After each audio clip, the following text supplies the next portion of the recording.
गुरुर्ब्रह्मा गुरुर्विष्णु गुरुर्देवो महेश्वरा गुरु साक्षात् परं ब्रह्म तस्मै श्री गुरुवे नमः। गुरु साक्षात् परं ब्रह्म तस्मै श्री गुरुवे नमः।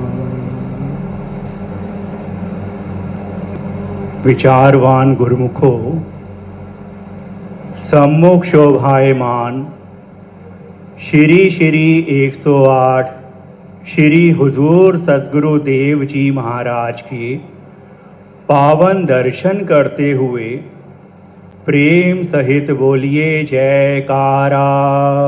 बोल मेरे श्री गुरु महाराज की जय।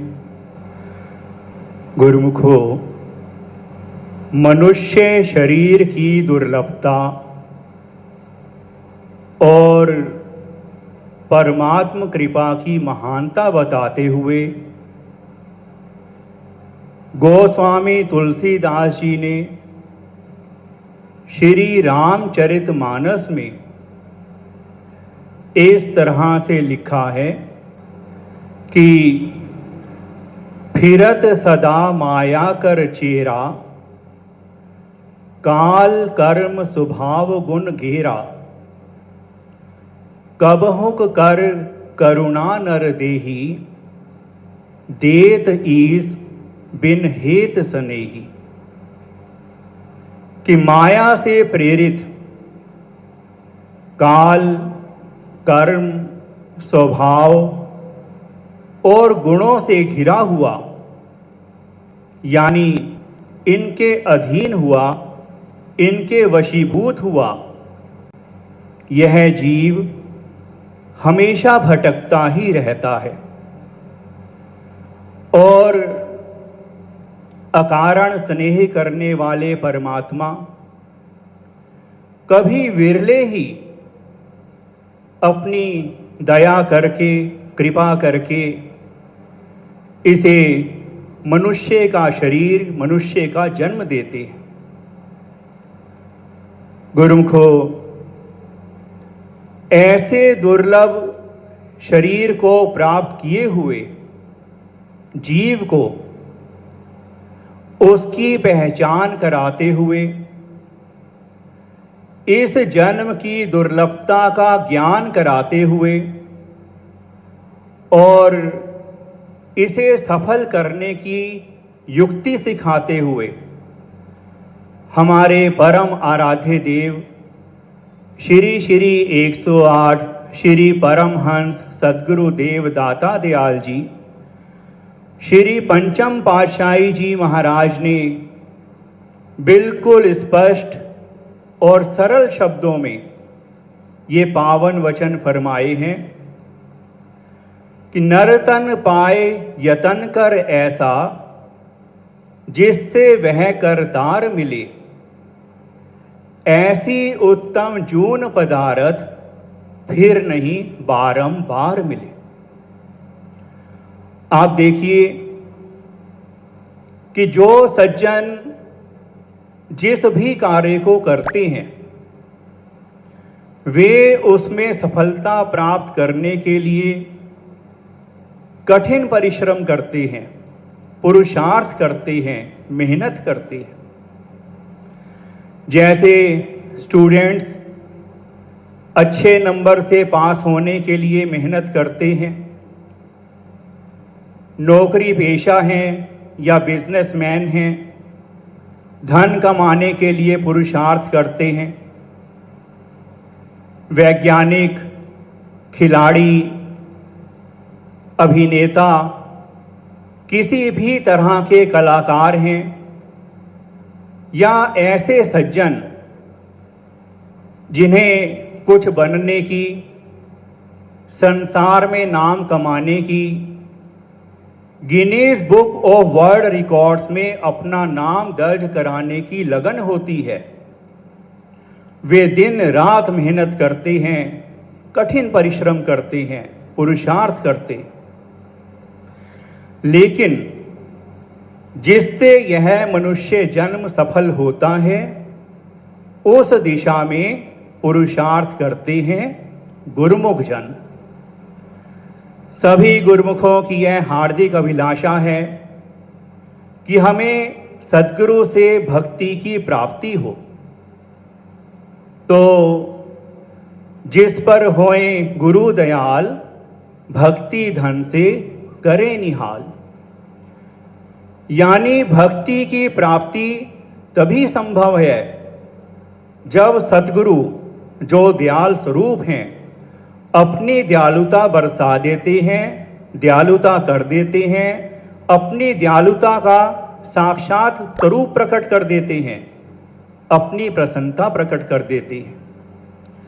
इसलिए गुरुमुख जन वही कर्म करते हैं जिनसे सद्गुरु की कृपालुता, दयालुता, उनकी प्रसन्नता की प्राप्ति हो।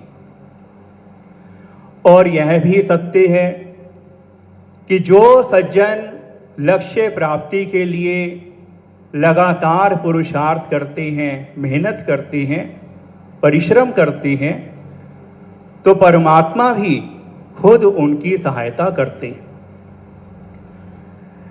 इस संदर्भ में एक प्रसंग इस तरह से आता है कि एक बार भगवान शिव जी और माता पार्वती जी भ्रमण कर रहे थे। तो माता पार्वती जी ने देखा कि एक किसान खेत में हल चला रहा है, लेकिन सूखा पड़ा हुआ है। तो उन्होंने पूछा कि प्रभु, यह किसान इतना पुरुषार्थ, इतनी मेहनत क्यों कर रहा है जबकि सूखा है? तो उन्होंने उत्तर दिया कि आप ही उससे पूछ लें। तो माता पार्वती जी ने उसके पास पहुंचकर जब पूछा तो उसने विनती की कि मैं अपने कर्तव्य की पालना कर रहा हूं, जब प्रभु की इच्छा होगी तो वर्षा भी हो जाएगी। तो माता पार्वती जी भगवान शिव जी के पास वापस पहुंची और निवेदन किया कि प्रभु, वह तो अपने कर्तव्य पालन में दृढ़ संकल्प है, कृपा करके आप वर्षा कर दें। तो भगवान शिव जी ने उत्तर दिया कि वर्षा तो तभी होगी जब मैं डमरू बजाऊंगा। तो माता पार्वती जी ने पूछा कि प्रभु, आप डमरू कब बजाएंगे? तो उन्होंने उत्तर दिया कि डमरू तो मैं 12 वर्षों के बाद बजाऊंगा। तो माता पार्वती जी ने कुछ सोचकर कहा कि मुझे लगता है कि आप डमरू बजाना भूल गए हैं, जिसे सीखने में आपको 12 वर्ष लग जाएंगे, इसीलिए ऐसा कह रहे हैं।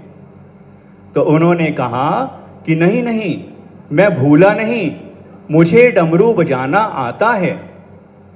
तो माता पार्वती जी ने कहा कि नहीं नाथ, आप भूल गए हैं, तभी ऐसा कह रहे हैं।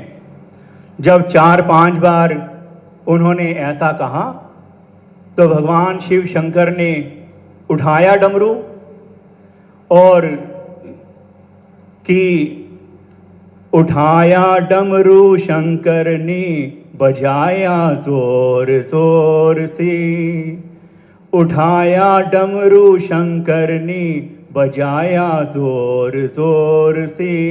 नभ में काले बदरा आके बरसे जोर शोर से। कि जल थल होता देखा जो, भोले का भोलापन देवी। किया प्रणाम चरणों में, दिल के कोर कोर से। किया प्रणाम चरणों में, दिल के कोर कोर से। कहने का भाव यह है कि भक्ति की प्राप्ति के लिए गुरुमुख जन जितना भी पुरुषार्थ करते हैं, जितना भी परिश्रम करते हैं, वह तभी सफल होता है जब सद्गुरु अपनी दयालुता प्रकट कर देते हैं, जब अपनी प्रसन्नता गुरुमुख पर प्रकट कर देते हैं। और हम सबका तो यह महान सौभाग्य है कि हमें हर समय सद्गुरु की रहनुमाई में चलते हुए उनकी कृपा प्रसन्नता प्राप्त हो रही है। और इस समय भी हमारे श्री सद्गुरु देव जी महाराज सम्मुख शोभायमान होकर हमें अपने शुभ आशीर्वाद से भक्ति के सच्चे धन से निहाल कर रहे हैं।